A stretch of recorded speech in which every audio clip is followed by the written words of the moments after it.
দুর্গাপুর পশ্চিম আসন লড়াই সরাসরি বিজেপি প্রার্থী লক্ষণ ঘড়ুই বনাম তৃণমূল প্রার্থী কবি দত্তের। সিপিএম প্রার্থী থাকলেও চায়ের দোকান থেকে গৃহস্থের হেঁসেলের চর্চা এবারেও বামের ভোট রামে যাবে। কংগ্রেস জামানত রক্ষা করতে পারবে না, এটাই বাস্তব। দুর্গাপুর পশ্চিম আসন বিজেপির দখলে। লোকসভা ভোটেও লিড ধরে রাখেন লক্ষণ ঘড়ুই নিজের সংগঠনের দৌলতে। কবি দত্তের হয়ে তৃণমূলী ঐক্যবদ্ধ লড়াই দেখা যায়নি। পদলোভী ক্ষমতালোভী বিশু পারিয়াল এখন আবার জামা বদল করে বিজেপিতে। কার্যত ভোটের মাত্র দিন কয়েক আগে বিশু পারিয়ালের অন্তর্ঘাত বেশ বিপাকে ফেলেছে কবি দত্তকে, কিন্তু এ মুহূর্তে এসব আলোচনায় আসছে না।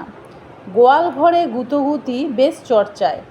লক্ষণ ঘড়ুইয়ের বিরোধী গোষ্ঠী কিন্তু চরমভাবেই সক্রিয়।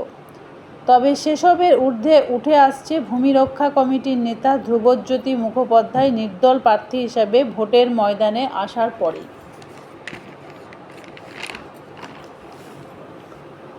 নির্দল প্রার্থী ধ্রুবজ্যোতি কিন্তু সক্রিয় বিজেপি সমর্থক, কিন্তু লক্ষণের সাথে আদায় কাঁচকলায়।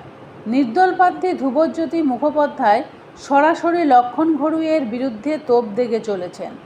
ধ্রুবজ্যোতির ভয়ঙ্কর অভিযোগ সরাসরি লক্ষণের বিরুদ্ধেই, কিন্তু অবাক কাণ্ড, বিজেপি প্রার্থী কবি দত্তের বিরুদ্ধে বললেও ধ্রুবজ্যোতির বিরুদ্ধে মুখ খুলছেন না।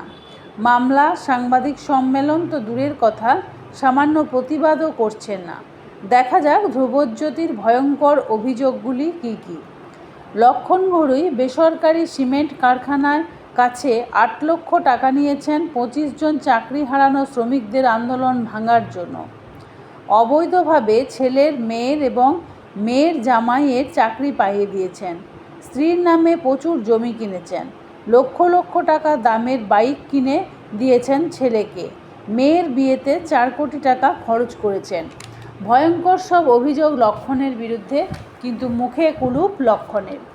নির্দল প্রার্থী ধ্রুবজ্যোতির এসব পোস্ট করছেন সামাজিক মাধ্যমে, হাজার হাজার ভিউজ হচ্ছে, কিন্তু লক্ষণের মুখে কুলুপ। এটাই অবাক করছে সবাইকে। আর এর সাথে অবাক করছে সিপিএমের ভূমিকা। সিপিএম কিন্তু এই অভিযোগকে হাতিয়ার করে লক্ষণের বিরুদ্ধে প্রচার করছে না, কিন্তু ধ্রুবজ্যোতি শক্তিশালী। লক্ষণ কি ধরাশায়ী হবে? সময়ই বলবে।